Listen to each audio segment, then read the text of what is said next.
샬롬 샬롬 샬롬 샬롬 샬롬. 하나님 사랑합니다. 여러분 주 안에서 사랑합니다. 오늘 열왕기하 21장 1절에서 18절까지 교독해서 함께 읽었습니다.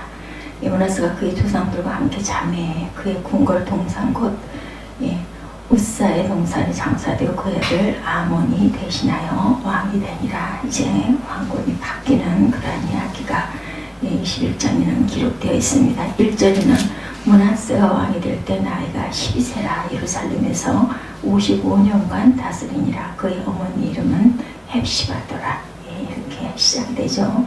므낫세가 야훼 보시기에 악을 행하여 야훼께서 이스라엘 자손 앞에서 쫓아내신 이방 사람의 가증한 일을 따라서 그의 아버지 히스기야가 헐어버린 산당들을 다시 세우며 이스라엘의 왕 아합의 행위를 따라 바알을 위하여 제단을 쌓으며 아사라 묵상을 만들며 하늘의 이룰 성신을 경배하며 섬기며 야훼께서 전에 이르시기를 내가 내 이름을 예루살렘에 두리라 하신 야훼 성전에 제단들을 쌓고 또 야훼 성전 두 마당에 하늘의 이룰 성신을 위하여 제단들을 쌓고 또 자기의 아들을 불 가운데 지나가게 하며 점치며 사슬을 행하며 신접한 자와 박수를 신임하여 여호와께서 보시기에 악을 많이 행하여 그 진노를 일으켰으며 또 자기가 만든 아로색이나 아세라 목성을 성전에 세웠더라.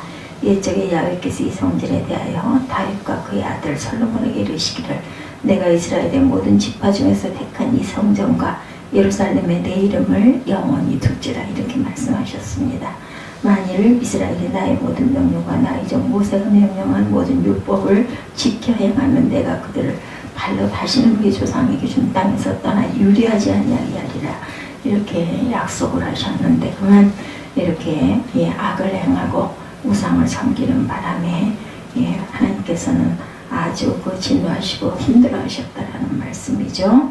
그래서 히스기야의 남은 사적과 그의 모든 업적과 저수지와 수로를 만들어 물을 성한 엎거드린 일은 유다 왕의 역대 지략에 기록되지 아니하였느냐. 히스기야가 그 조상들과 함께 자고 그의 아들 므낫세가 대신하여 왕이 되었다 이렇게 말씀합니다. 히스기야는 원래 39세의 중병에 걸려서 세상을 떠날 수밖에 없었죠. 그렇지만 그는 하나님께 자신의 진실과 정직으로 행한 것을 기억해달라고 기도해서 하나님의 긍휼을 믿습니다. 중병에서 고침을 받고 생명이 15년이 연장이 됩니다. 그리고 그는 하나님의 정하신 대로 54세에 세상을 떠나죠. 히스기야는 15년 수명을 연장받은 기간에 좋은 일도 있었고 나쁜 일도 있었습니다. 좋은 일은 그가 왕이 된 후에 추진해온 종교 개혁이 결실을 맺어서 영적으로 부흥하는 시대를 맞이합니다. 하나님이 함께 하시고 형통한 은혜를 입었죠. 그리고 아수르의 침공이 있을 때 하나님의 천사를 보내셔서 하룻밤 사이에 18만 5천 명이 죽는 큰 기적으로 승리를 거둘 수 있었습니다. 전쟁이 끝난 후에 유다는 주변 나라들에게 경외의 대상이 되었죠. 각국에서 사절단이 내방하여 진귀한 선물을 가져다 줍니다. 유다는 국제적인 위상이 높아졌고 국가 경제는 큰 부흥을 이루게 되죠. 게다가 히스기야에게 한 가지 더 좋은 일은 병에서 고침받고 난 후 3년이 지났을 때 자식이 없던 그에게 자식이 생깁니다.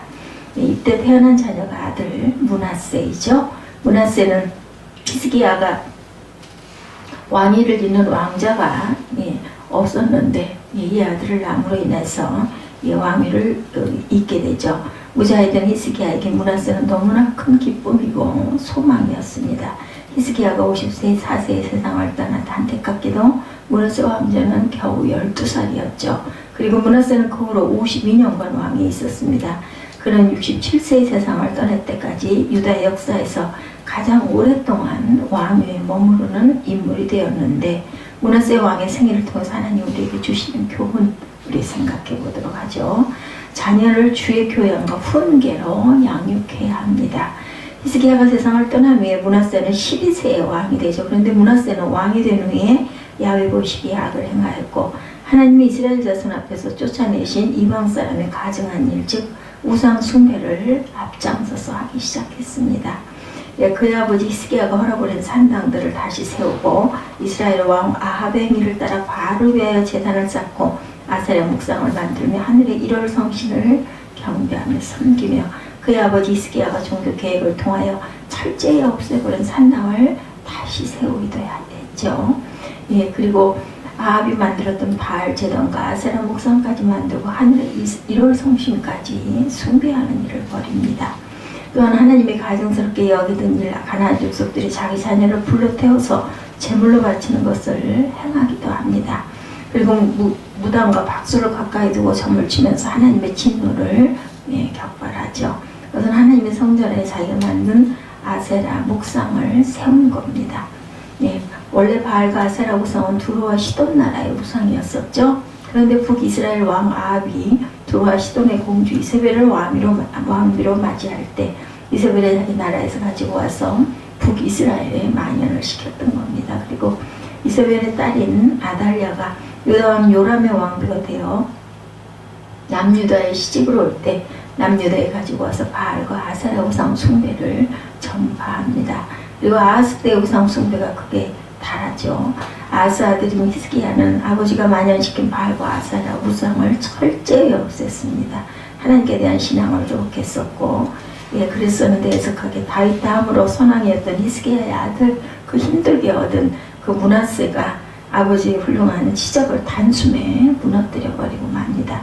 그렇다면 히스기야처럼 훌륭한 아버지를 두었던 므낫세는 어떻게 이렇게 철저히 나쁜 왕이 되었을까? 그 책임은 제일 먼저 아버지인 히스기야에게 있었다.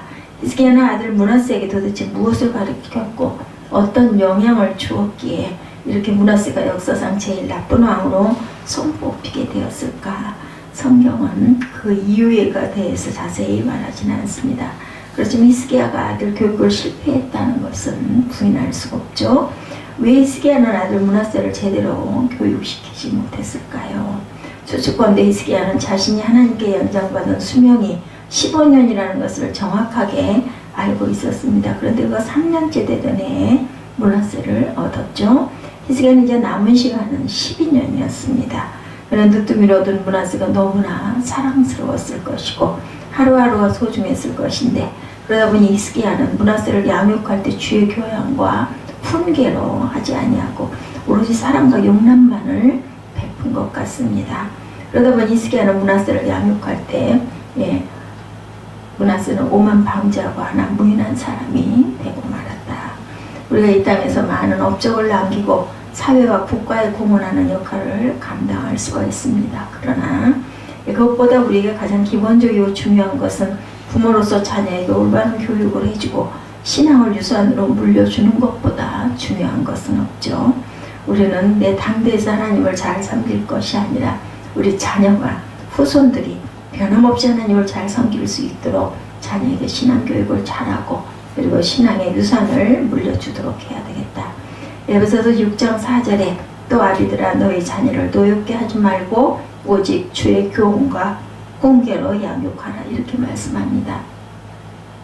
성경에서 대대로 신앙유산을 잘 물려준 사람들은 구약시대에 등장한 레갑 족속입니다. 그들의 조상은 모세의 장인 이드로였죠. 이드로는 원래 미디안 족속이었는데 모세를 따라 유대인으로 귀화를 합니다. 그리고 그들을 유대인이 된 후에 대대로 유대인보다 더 철저하게 율법을 준수하도록 거룩하고 경건한 신앙을 가르쳤습니다. 우리도 레갑 족속들처럼 자녀들에게 신앙을 잘 물려주도록 기도하고 노력해야겠죠. 두 번째, 하나님은 매와 채찍으로 교훈하십니다. 므낫세가 이처럼 온갖 악행을 거듭하자 하나님은 그 시대의 모든 선지자들을 동원해서 므낫세에게 하나님의 심판을 경고합니다. 열왕기하 2장 13절에 내가 사마리아를 잰 줄과 아합의 집을 다림보던 추를 예루살렘에 베풀고 또 사람의 그릇을 찢어 얼음같이 예루살렘을 씻어버릴지라 이렇게 말씀합니다. 내가 나의 기업에서 남은 자들을 버려 그들의 원수의 손에 넘긴즉 그들이 모든 원수에게 노략거리와 겁탈거리가 되리니 이는 애굽에서 나온 그의 조상 때부터 오늘까지 내가 보기에 악을 행하여 나의 진노를 일으켰음이라 하였더라. 하나님은 므낫세에게 경고한 대로 얼마 지나지 않아서 무서운 징계를 내리죠. 역대하 33장 10절에 보면 야훼께서 므낫세와 그의 백성에게 이르셨으나 그들이 듣지 아니하므로 야훼께서 아수르 왕의 군대 지휘관들이 와서 치게 하시매 그들이 므낫세를 사로잡고 쇠사슬로 결박하여 바벨론으로 끌고 간지라 이렇게 증거합니다. 히스기야가 왕에게 큰 패배를 당한 이후로 감히 남유다를 엿보지 못했던 아수르였었는데 하나님이 아수르를 일으켜서 아수르의 장군들이 예루살렘으로 진격하게 합니다. 그들은 단숨에 므낫세 왕을 사로잡아 쇠사슬로 결박해서 바벨론으로 끌고 가죠. 하나님은 이처럼 자기 백성이 곁길로 갈 때 죄악된 길에 빠졌을 때 경고하십니다. 그리고 그 경고의 말씀을 여러 차례 보내시고 기다리십니다. 하나님은 므낫세를 향해서 오래 참으셨습니다. 그가 그렇게 악행을 많이 저질렀는데 무려 52년 동안 왕노를 한 것을 보면 하나님의 그를 향해서 얼마나 오래 참으셨는지를 보여주시죠. 므낫세가 하나님께 돌이키지 않자 하나님은 므낫세에게 경고한 대로 징계를 내리십니다. 므낫세는 순식간에 아수르 군대의 포로가 되어서 쇠사슬에 묶여 짐승처럼 끌려가는 신세가 됩니다. 하나님은 자기 백성을 사랑하시죠. 그러나 무작정 사랑하시는 것은 아니라는 것. 그 훈계를 듣고 돌이키면 다행이지만 돌이키지 않을 때 하나님은 사람 막대기와 인생 채찍으로 징계하시고 그가 우리를 여전히 사랑하신다는 뜻을 이렇게 보여주십니다. 사무엘하 7장 14절이죠. 나는 그에게 아버지가 되고 그는 내게 아들이 되니 그가 만일 죄를 범하면 내가 사람의 묘와 인생 채찍으로 징계하려니와 주께서 그 사랑하시는 자를 징계하시고 그가 받아들이시는 아들마다 채찍질하신다. 히브리서 12장에도 이렇게 말씀합니다. 그러므로 하나님이 우리의 잘못을 책망하시고 교훈하는 음성을 들었을 때 우리는 귀가 울리는 하나님의 말씀을 들었을 때 지체하지 말고 돌이키고 회개하는 저와 여러분들이 되셔야 되겠죠. 하나님은 우리를 사랑하시되 사랑의 매wan 인생 채찍으로 징계하신다라는 것. 가급적이면 이런 징계를 받지 말고 항상 하나님 보시기에 순종하는 자녀가 되어야 되겠습니다. 세 번째, 하나님은 회개하는 자를 또한 용서하십니다. 긍휼의 하나님이시죠. 하나님의 징계에 따라서 므낫세는 쇠사슬에 묶여 멀리 바벨론까지 약 1500km의 먼 거리를 끌려갑니다. 므낫세는 죽지도 못한 채 얼마나 고생을 했을까요? 그렇죠. 평생 왕궁에서 호의호식하면서 살았던 그가 이루 말할 수 없는 수치와 모욕에 고난을 당합니다. 그런데 그는 그렇게 환난을 당했을 때 하나님께 간구하고 하나님 앞에 크게 겸비하였습니다. 역대하 33장 12절에 그가 환난을 당하여 그 하나님 야훼께 간구하고 조상들의 하나님 앞에 크게 겸손하여 기도하였으므로 하나님의 그의 기도를 받으시며 그의 간구를 들으시사 그가 예루살렘에 돌아와서 다시 왕에 앉게 하심에 므낫세가 그제야 야훼 하나님이신 줄 알더라. 이렇게 나타납니다. 그래서 하나님은 놀랍게도 므낫세의 죄를 이렇게 무서운 므낫세의 죄들을 용서해 주십니다. 그리고 그를 다시 바벨론 땅에서 예루살렘으로 돌아오게 하고 왕위도 되찾아 주시죠. 그는 이렇게 기도 응답을 받고 나서 야훼께서 온 세상에 참된 유일한 신이라는 것을 깨닫습니다. 그리고 그런 정신을 차리고 자신이 만들었던 온갖 우상을 없애고 예루살렘 성 밖으로 던져버리죠. 야훼 제단을 다시 만들고 화목제와 감사제를 하나님께 드립니다. 그리고 온 백성에게 야훼 하나님만을 섬기라고 명령을 내립니다. 또한 국방을 강화해서 예루살렘 성벽을 증축하고 유다왕 요충지의 군대 장군들을 적절히 배치하죠. 므낫세가 아버지 히스기야와 정반대로 온갖 악행을 행한 것도 기이한 일이지만 하나님의 징계를 받고 하나님께 기도하고 회개한 것도 정말 순식간에 이렇게 하는 것도 놀라운 일입니다. 가장 놀라운 것은 므낫세가 온갖 악행을 행했음에도 불구하고 그가 우상 숭배뿐만 아니라 수많은 의인들을 죽였는데도 불구하고 그가 회개하자 하나님이 용서하시고 그를 다시 예루살렘으로 돌아오게 해주셨다는 사실이 정말 놀랍습니다. 도대체 하나님의 자비와 공의는 어디까지일까? 예레미야 해가죠. 3장 22절에 야훼의 인자와 긍휼이 무궁하심으로 우리가 진멸되지 아니함이니이다. 이것들이 아침마다 새로우니 주의 성실하심이 크시도이다. 이렇게 고백되어 있습니다.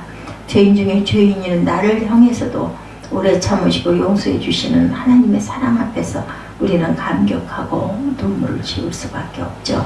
베드로서 3장 9절에 주의 약속은 어떤 일이 더디다고 생각하는 것 같이 더딘 것이 아니라 오직 주께서는 너희를 대하여 오래 참으사 아무도 멸망하지 아니하고 다 회개하게 이르기를 원하시느니라. 이렇게 말씀합니다. 오늘도 하나님의 자비와 긍휼이 있기에 우리가 진멸되지 않고 이렇게 살아있다라는 것. 그래서 우리를 대하여 오래 참으신 하나님 앞에서 우리는 다시 한번 회개와 감사의 눈물을 흘릴 수밖에 없습니다. 그리고 우리의 죄악을 회개하고 하나님 앞에서 진실과 정직으로 행하는 저와 여러분이 되시기를 주님의 이름으로 축원합니다. 오늘 말씀의 교훈을 정리하면 문하세의 일생을 보면서 교훈은 첫 번째, 자녀에게 올바른 신앙 교육을 하고 신앙으로 길러서 그 신앙의 유산을 물려줘야 되겠다. 둘째, 하나님의 막대기와 채찍으로 징계할 때 얼른 회개하고 주 앞으로 돌아와야 합니다. 세 번째, 회개하는 자를 용서하신 하나님께 감사하고 순종으로 보답하는 저와 여러분 되시기를 주님의 이름으로 축복합니다. 기도하시겠습니다.